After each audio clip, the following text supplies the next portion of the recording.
Welcome back. तो friends, अभी की जो लेटेस्ट न्यूज है वो है एलएसी से आई सबसे भयंकर खबर, बातचीत फेल, मंडरा रहा बड़ा संकट, भारत ने कर दिया बड़ा ऐलान। चलो देखते हैं क्या हुआ है। तो वीडियो शुरू करते हैं, पर वीडियो शुरू करने से पहले अगर आप चैनल पर नए हो और आपने अभी तक सब्सक्राइब नहीं किया तो जल्दी से पहले सब्सक्राइब के बटन और बेल आइकन को क्लिक कर लो ताकि आपको हमारे सारे न्यू वीडियोस की नोटिफिकेशन मिल जाए जैसे हम अपलोड करें। अगर आपको वीडियो पसंद आता है प्लीज लाइक एंड शेयर। चलिए शुरू करते हैं।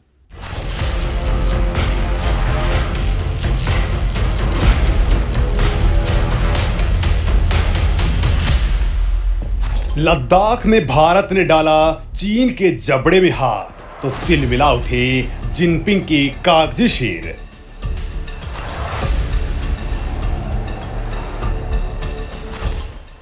ड्रैगन से भारत की दो टूक, तुरंत पीछे हटो तो बौखला उठा चीन, कहा आपकी मांगे ठीक नहीं है। जी हां दोस्तों, एक बार फिर से वही हुआ है जिसका अंदेशा पहले से ही था कि चीन शांति शांति का राग केवल ध्यान भटकाने के लिए करता है, असल में उसका मकसद कुछ और ही होता है। भारतीय सेना के हौसलों के आगे पस्त हो चुकी चीनी फौज करीब 8.5 घंटे की बातचीत करती रही, लेकिन हुआ वही ढाक के 3 पात, क्योंकि चीन सोच रहा था कि भारत अब अपनी ढील कम कर देगा। लेकिन दोस्तों, इस बार तो भारत पहले से ज्यादा एग्रेसिव था। तुरंत ही ड्रैगन को तुरंत बॉर्डर खाली करने का फरमान सुना डाला, जिससे जिनपिंग के कमांडर्स को मिर्ची लग गई।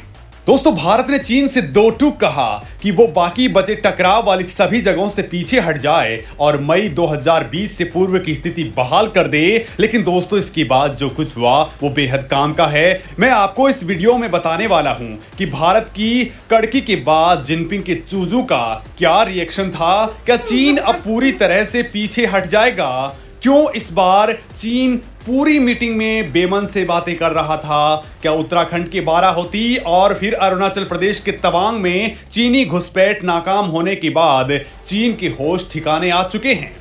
लद्दाख में ऐसा क्या दिखा है जिसके बाद तो चीनी राष्ट्रपति जिनपिंग के सपने चकनाचूर हो चुके हैं?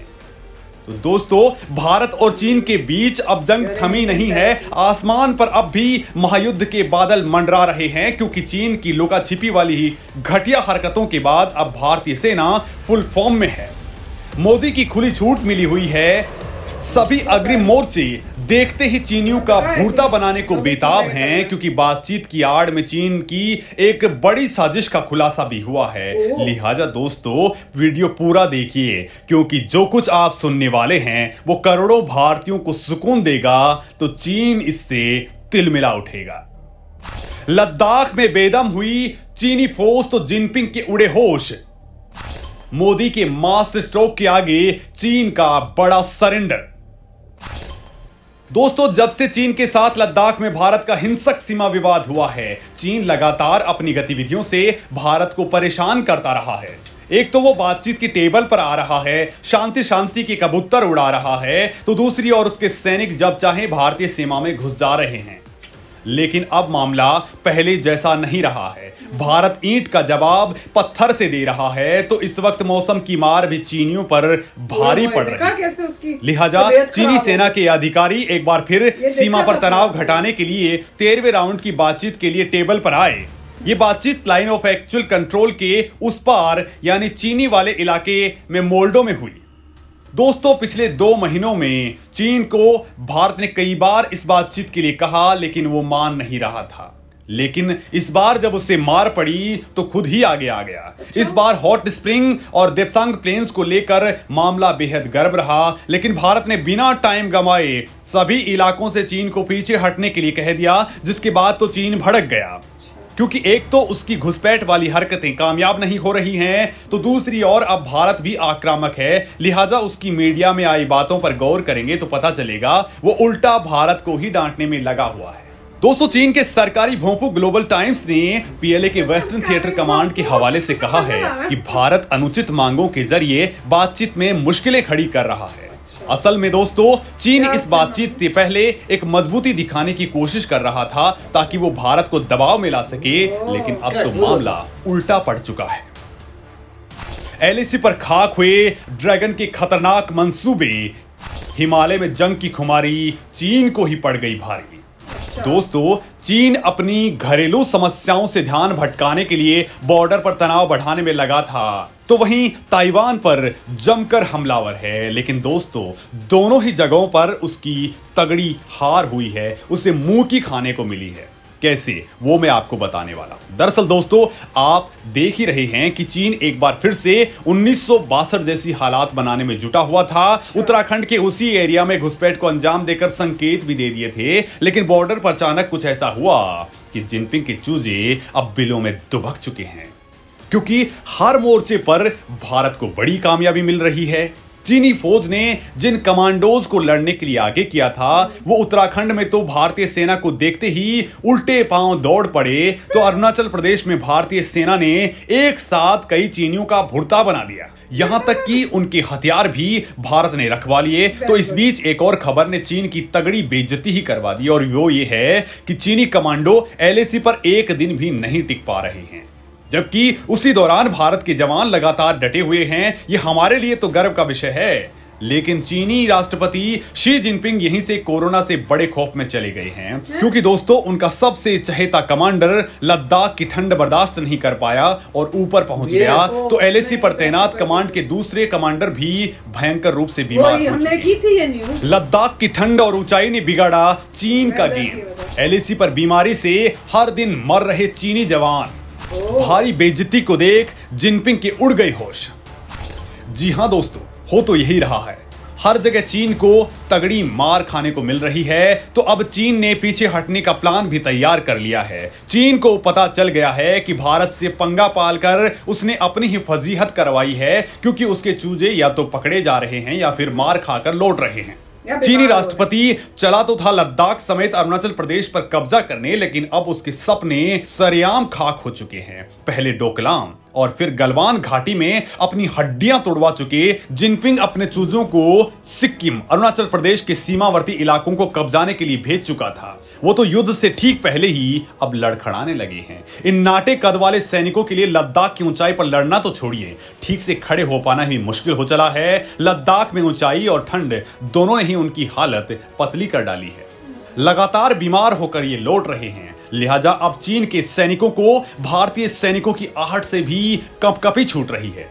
रही सही कसर लद्दाख की भीषण ठंड और ऑक्सीजन की भारी कमी ने पूरी कर दी है। जिनपिंग ने कोई 1-2 हजार नहीं बल्कि लाखों की तादाद में बॉर्डर पर फौज को उतारा था, लेकिन चीनियों का हौसला इस कदर टूट चुका है कि ये हर दिन बड़ी तादाद में बीमार होकर घर पहुंच रहे हैं, और जो कुछ भी बचे हुए हैं वो अब बंदूक थामने तक के लायक भी नहीं बचे हैं। तो यहीं पर दूसरी बात आती है दोस्तों, कि दूसरी तरफ भारत में कुछ और ही नजारा दिख रहा है। हौसलों से लबरेज भारतीय जवान न केवल लद्दाख में मजबूती से डटे हैं, बल्कि भारत ने सीमा पर बाकायदा घातक हथियारों को भी डिप्लॉय कर दिया है। तो फ्रेंड्स, न्यूज तो अच्छी है हमारे लिए, और यही है, वो उनको जब दिखता है कि भाई हम नुकसान में जा रहे हैं तो टॉक्स के लिए आ जाते हैं, जैसे बता रहे हैं। और उनको लग रहा था कि टॉक्स में हम ही ज्यादा अपना जो हमें करवाना होगा हम बुद्धू बना लेंगे या कुछ भी कर लेंगे, जिस टाइप से सोचते हैं ये, और इंडिया को अपना फायदा उठा लेंगे।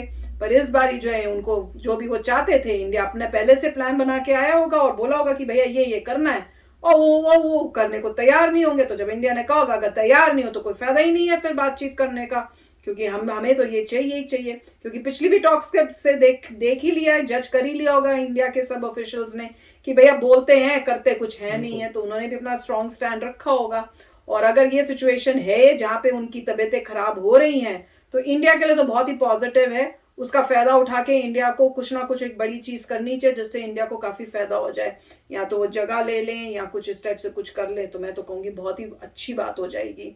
पर ये है कि ये मत सोचें कि अब हमारी जीत है करके और हम लोग रिलैक्स हो जाएं, क्योंकि ये जो चीन है, ये फिर कोई चीज अपनी जो जिससे दिख रहा है कि हमारे को हम किसमें कमजोर हैं, वो उसका कोई ना कोई तोड़ लेके आने की कोशिश करेगा। तो ये हमें बेटर होते रहना पड़ेगा ताकि उसके इक्वल या उससे ज्यादा हम हो जाएं, ताकि ये फिर से ऐसी हरकतें करें नहीं। पर सुन के बड़ा मजा आ रहा था कि आए थे, देख के भाग गए, और हर बारी ये इनका बुरा हाल होता है। आ तो जाते हैं पर उसके बाद इनसे जो है, जब सामने देखते हैं इंडियन आर्मी को तो फिर भागते हैं। तो अभी तक तो सिचुएशन इंडिया के लिए बहुत अच्छी है। राइट, अभी तक मेन जो फैक्ट्स हैं वो यही है कि 13th जो हुई थी मीटिंग, उसमें चाइना परेशान था और इंडिया भी परेशान था, दोनों में कोई एग्रीमेंट नहीं हुआ, कुछ नहीं हुआ। इससे पता लग रहा है इंडिया जो भी कर रहा है सही कर रहा है, क्योंकि पहले उनकी ये टेक्निक थी कि कहीं कहीं से इंट्रूजन करो, दबाओ, दिखाओ कि ज़्यादा पावरफुल है, जिसे इंडिया मान रहा है। अब इंडिया बिल्कुल नहीं मान रहा, वो कह रहे हैं ये पॉइंट्स हैं, ये पॉइंट्स हमारे हैं, तुम्हें छोड़ने पड़ेंगे। डायरेक्ट चुनौती दे रहा है इंडिया, डायरेक्टली बोल रहा है हमारे यहाँ पे लोग बिल्कुल ही डिप्लॉयड हैं, अगर तुम्हारे वहाँ पे सोल्जर्स हैं तो हमारे भी यहाँ सोल्जर्स हैं, अगर तुम हमारे एरिया में घुस रहे हो, तुम रिपेल कर रहे हैं। मेरे ख्याल से इंडिया को ये भी बोलना चाहिए तुम अगर घुसते हो तो हम भी तुम्हारे एरिया में घुसेंगे, अगर तुम 5 बंदे से हम 10 घुसेंगे। उससे उनके ऊपर इतना प्रेशर पड़ना चाहिए कि उल्टा ही हो रहा है, उनको नजर आना चाहिए उल्टा हो गया, हम इनके एरिया में घुसते हैं, अब ये भी हमारे एरिया में घुस रहे हैं और उनकी फोर्सेस भी वहां पे हैं, इनकी फोर्सेस भी वहां पे हैं। तो इंडिया को तो बहुत पावरफुल और टफ स्टैंड लेना पड़ेगा। जबकि वो बात सही है कि उनका ज्यादा पैसा है, ज्यादा रिसोर्स लगा सकते हैं, मगर स्किल लेने में समय लगता है। अभी उनके पास स्किल नहीं है हाई ऑल्टीट्यूड में करने की वॉर। मगर जैसे हमने कई बार कई न्यूज़ देखी थी कि वो बड़ी ज़बरदस्त प्रिपरेशन कर रहे हैं। मार्शल आर्टिस्ट को बुला लिया उन्होंने, उनको कराटे सिखाने के लिए, समथिंग सिमिलर की जब उनकी पहले प्रॉब्लम्स आई थी उनको, तो वो उसमें जा रहे हैं, अपना इंक्रीज़ कर रहे हैं। आपने सुना ही होगा सैटेलाइट्स उन्होंने इंक्रीज़ कर दिए उस एरिया में, वहाँ पे वो अपनी गन्स वगैरह इंक्रीज़ करें, आर्म्स एंड मिशन इंक्रीज़ करें, तो वो भी प्रिपेयर कर रहे हैं और पैसा उनके पास है। तो मेरे ख्याल से इंडिया भी ज़बरदस्त टक्कर देता चला जाएगा और इंडिया को जिस तरीके से इंडिया का जीडीपी बढ़ रहा है, इवेंचुअली एक दिन जो है बहुत क्लोज आ जाएगा। मगर अभी जो कर रहे हैं इंडिया वो सही कर रहा है कि देखो भैया कुछ भी हो जाए, ये पॉइंट्स हैं, इसमें हम पीछे नहीं जाएंगे। तो मानना है मानो, नहीं तो जाओ वापस अपने घर, और वही हुआ है। तो चलो फ्रेंड्स, चलते हैं, मिलेंगे नेक्स्ट वीडियो में बहुत ही जल्द। Till then take care and bye bye. तो अगर आप मेरे इस चैनल पे नए हो तो जल्दी से सब्सक्राइब के बटन को हिट करो और बेल आइकन को क्लिक करो, ताकि आपको मेरा जब नया वीडियो मैं लगाऊं आपको उसके बारे में जल्दी से पता चल जाए।